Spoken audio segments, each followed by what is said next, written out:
কালবেলার খবর হচ্ছে যে ডিসেম্বরের শুরুতে পদত্যাগ করতে পারেন মাহফুজ এবং আসিফ।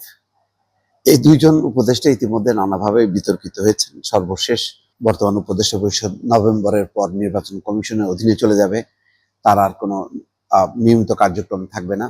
এই কথা বলার পর উপদেষ্টা পরিষদের পক্ষ থেকে একটা বিবৃতি দেওয়া হচ্ছে সরকারের পক্ষ থেকে, যে না, উপদেষ্টা পরিষদ নির্বাচন পর্যন্ত নিয়মিত কাজ চালিয়ে যাবে। এবং মাহফুজ আলম যে বক্তব্য দিয়েছে সঠিক নয়। এটা একেবারেই মানে একজন তথ্য উপদেষ্টার বিপক্ষে এরকম সরাসরি মন্তব্য, এটা মানে অন্য কোনো যে কোনো অবস্থায় এটা দায় স্বীকার করে মন্ত্রী হলে পদত্যাগ করতেন, কিন্তু তিনি এখনো পদত্যাগ করেননি, তিনি আছেন। তো এর মধ্যে কালবেলার খবর হচ্ছে যে দুইজনই পদত্যাগ করতে পারেন। তার মানে ডিসেম্বরের শুরুতে, ডিসেম্বরে তো তফসিল দেবে, তফসিলের ঠিক আগভাগে। আসলে জিনিসটা এত প্রকাশ্য হবার পর এই দুইজন কেন, তাদের তো একটা ইমেজ আছে, গণঅভ্যুত্থানের একটা ইমেজ আছে, এটা অস্বীকার করা যাবে না। তাদের সাহসী ভূমিকা এখনো এদেশের মানুষ স্মরণ করে এবং এটা পার্ট অফ হিস্ট্রি, এটা কেউ মুছতে পারবে না। তো ফলে সেই দিক বিবেচনা করে যেহেতু এত তর্ক বিতর্ক হচ্ছে তাদেরকে ঘিরে, আর তাদের যেহেতু একটা রাজনীতি করার লক্ষ্য আছে, তাহলে সেই সিদ্ধান্তটা নিয়ে ফেলা উচিত একেবারে শেষ মুহূর্তে।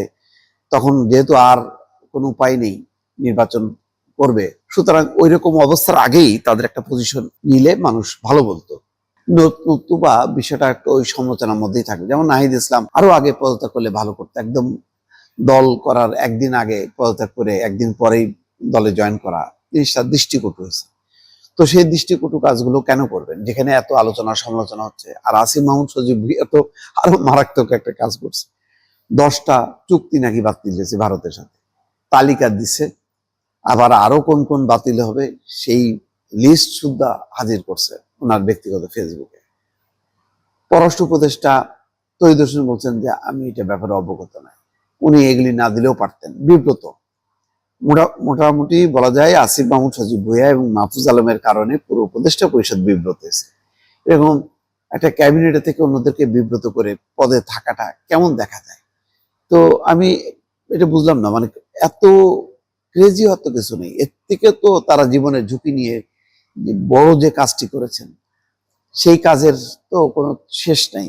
সেই ক্ষেত্রে উপদেষ্টাটা খুব এমন কোনো মর্যাদাবান পজিশন না যেটা না হলেই নয়।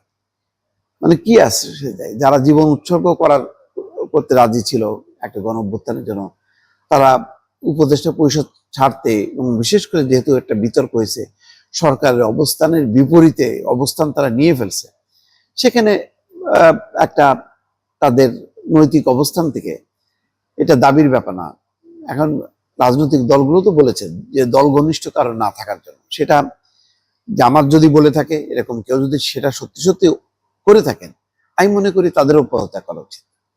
মানে কেউ যদি নির্দলীয় না হতে পারে, যেমন ফাজুল কবির খান, আমি থ্যাঙ্কস জানাই, ফেসবুকে বলেছেন যে আমি কোনো রাগ অনুরাগের বশবর্তী হয়ে কাজ করছি না, সরকারের স্বার্থে কাজ করছি, দেশের স্বার্থে কাজ করছি, কোনো দলের প্রতি আমার আনুগত্য নেই। এবং এই কথাও বলেছেন যে এটা প্রমাণের জন্য দরকার হয় একটা অধ্যাদেশ জারি করুক, যে বর্তমান যারা উপদেষ্টা আছেন এবং সহকারী আছেন তারা কেউ পরবর্তী সরকার আসলে কোনো লাভজনক পদে যাবে না। এইটা হয় কি, এটা নৈতিক একটা সাহস থাকলে, মনোবল থাকলে এরকম বলতে পারে। ফাজুল কবির খান কিন্তু এটা বলছে, সেফ এক্সিটের ব্যাপারে বলছে, যেখানে নাহিদ ইসলাম বলছেন, সে বলছে যে মানে কি কারণে, আমি তো সেফ এক্সিট করে আমি তো দেশেই থাকবো। মানে সেফ এক্সিটের বিষয়ে অনেকেই প্রতিবাদ করেছেন। তো যাই হোক, নাহিদ ইসলাম যেহেতু সাবেক উপদেষ্টা, সুতরাং তার কথাটা গুরুত্বপূর্ণ না, গুরুত্বপূর্ণ মাহফুজ আলম এবং আসিফ মাহমুদ সজীব ভুঁইয়া। সম্প্রতি পরপর অল্প দিনের ব্যবধানে তারা দুটি ঘটনায় সরকারকে যথেষ্ট বিব্রতকর অবস্থার মধ্যে ফেলেছে।